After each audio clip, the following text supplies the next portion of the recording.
There's a lot of challenges in the marketing world post-COVID that we face. I've got Ron Blum. He's a platform manager with McGrath Automotive Group. He has been with Market Pro doing marketing with our company for over 8 years in Chicago. Ron, what are some of the things within the dealership world that have caused you a problem, or you see that there's a big need or a solution that we need to have currently?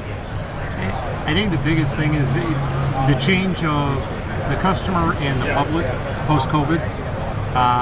Retention's been very difficult because people just aren't having the life they used to have. So it's been real challenging. So we're looking for building inside of our group all those solutions that we could be the one-stop shop for everything that they need. Whether it be something with reconditioning, servicing their vehicle, buying a vehicle, whatever their needs are. And you've been a great partner for helping us with that, because you get that communication out for us in a timely manner, and we stay in front of the customer at all times. And that's been the most key for us to continue to grow.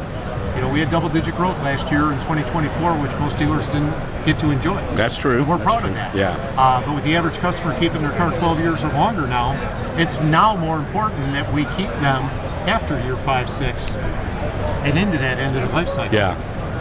You know, we have a lot of automotive experience between us, and even being out of the dealership world for as long as I have, I can go into stores and you just see a change in how the customer's being treated. You guys have an unbelievable culture with the McGrath Automotive Group, but I go into some stores that they just don't get it like we used to back in the day, where you had to embrace the guests, get them back in, and get subsequent visits. You've always done a good job at setting that expectation on your drives throughout your stores. What's challenging in today's world trying to get that culture back? So it's been challenging because of the age gaps, and you know, one of the strengths of our organization has been the tenure of our people, and we're very proud of that. But it's also our Achilles heel at the same time, because now as we're trying to build and groom the next generation to believe in that customer supports income philosophy, they just don't have the work ethic, and we're having to teach basic work ethic in addition to skill sets now, and it's made a lot more work for us. So let's switch to the wrenches. So you can bring the guest in, you can give them a warm and fuzzy, but if you don't fix it right the first time, then none of that's really matters, right? So what's it been like in your experience the last 2 or 3 years post-COVID on getting technicians and keeping technicians? It's been a real challenge, and this is not a challenge just for us. This is a challenge nationwide that everybody's experiencing, and a lot of that has to do with we become an instantaneous society, where now we believe that, you know, servicing our car is no different than ordering something that we want to have delivered tomorrow. Oh, good, well put. You know, good and the point. customer comes in and it shouldn't take more than 20 minutes to get my car serviced. Well, the reality is, to give a good experience, it's going to take us 20 minutes just to get the accuracy of what you need to have done. Well put. I'm trying to unify ownership, I'm trying to unify store management, I'm trying to unify the support staff that touches base with every customer every day. So we accomplish that in a number of methods, but it comes down to unified support, and the speed of the team is the speed of the leader, and the leader has to drive them in the direction and be there supporting them, and be able to say, you know what, you need time out for 5 minutes, go do this, finish with that customer, I'll pick it up and do it, and be an active team member with them in the part of the day. They need to be leaders, not lecturers. And they need to show them exactly what they need to do and not tell them what they need to do. So the old way it is back in our day, we would inspect what we expect. We would be on the drive, we would be training, facilitating, we would train by showing them the right way to do business, but it's not a set and forget it. Everything's different every day in any business.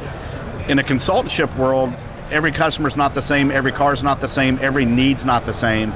So not only do we got to train how to overcome objections of saying no to whatever it might be, we always talking about, you don't want to process your customers, you want to put your customers through your process, right? To keep things rolling culturally, and I say culture a lot, but that's the way it is. So what's been your biggest challenge finding those leaders that will stay, and we used to call it manage by walking, meaning you're in the environment with the consultant, with the guest. Is that? Yes. We've gotten to a point where we believe that as you mature in your job journey, that as you get to management and director level, that all of a sudden that's not a doing job anymore, it's a desk job, and that couldn't be farther from the truth.